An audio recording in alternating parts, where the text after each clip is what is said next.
Hi there and welcome to your seasonal self-care update for the month of November. If you're brand new, my name is Nicola. I'm a yoga teacher, a yoga therapist. I'm also highly sensitive and neurodivergent, and I like to create content that help people to feel more calm, balanced and connected to themselves and the world around them through things like yoga, mindfulness and seasonal living as well. So if you haven't already, like this video, consider subscribing if that sounds like your bag. And let's get into what this video is all about. So in this video, I'm going to be talking a lot about the energy of November, this kind of seasonal themes, the challenges that extra sensitive people like myself will face or can face, and importantly, my top 3 actions that you can take into this month into your self-care so that you can navigate the energies as best you can. So let's get stuck in. First of all, the energy of November. It's a funny one. There's an even greater pull inwards. Since sort of August time, the end of August, we've been feeling that draw inwards, the kind of less out there in the world energy and more inwards, which if you're extra sensitive and perhaps more introverted, maybe that's a good thing. Maybe you're ready to be a bit quieter.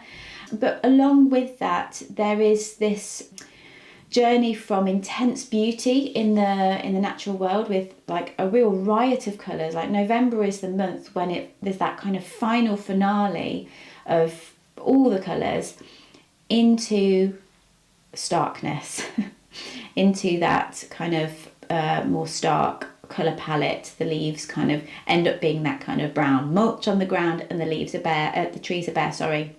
And so that inward pull, the lower light levels, whilst there might be the feeling of, oh yes, finally I can get snuggled up with a blanket, it can impact our mood. So particularly if you're extra sensitive to the light levels, seasonal affective disorder will probably start to kick in even more so this month.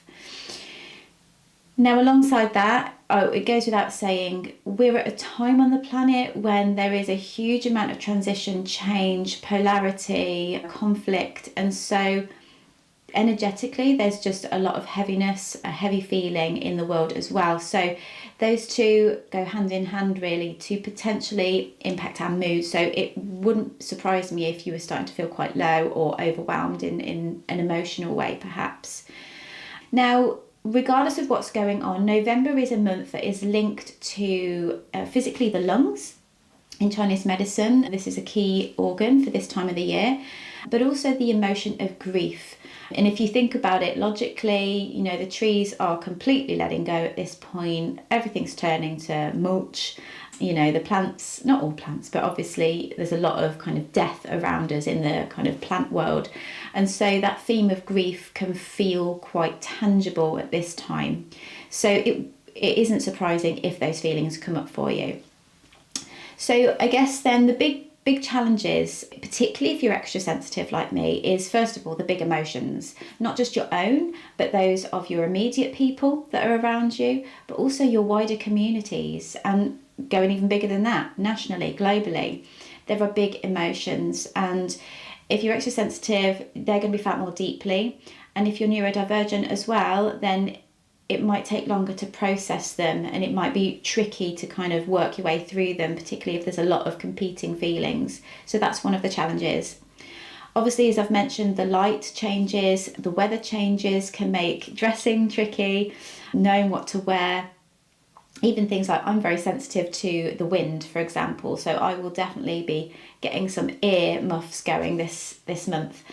And that weight of the emotions, like I say. And another one which is just worth considering, particularly if you have extra sensitive skin, your skin can flare up.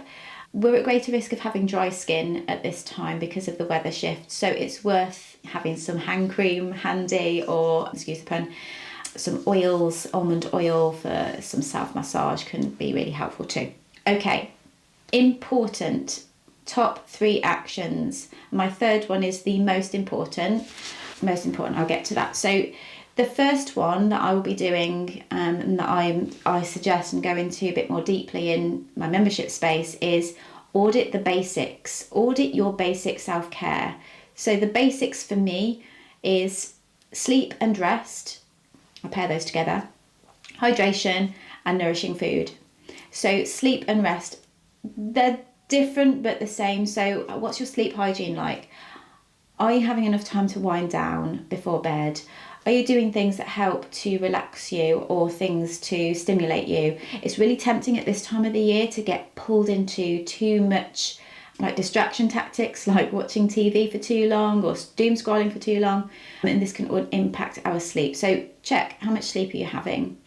Hydration weirdly can go down, in the autumn because we've not got that hot weather to maybe remind us. If you're neurodivergent like me, an ADHD brain often means that I can forget to drink. So maybe having alarms, a reminder on your phone or something else to remind you to drink. And also, whilst we're on drinking, hot water or herbal teas are particularly helpful at this time, really support your digestion.